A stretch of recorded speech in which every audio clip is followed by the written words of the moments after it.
Leurung dum kajahe kesembahyang dan ingat le ladam lalengon anak ladam di lampor tu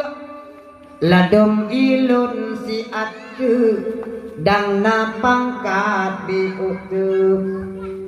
kajer sir ubena harta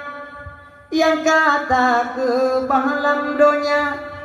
ubena yang tak puawa tak pasawasa jan gata ubena yang tak puawa tak pasawasa jan gata kalale kamale alasan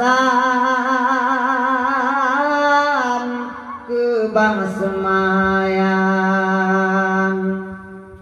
bek malasan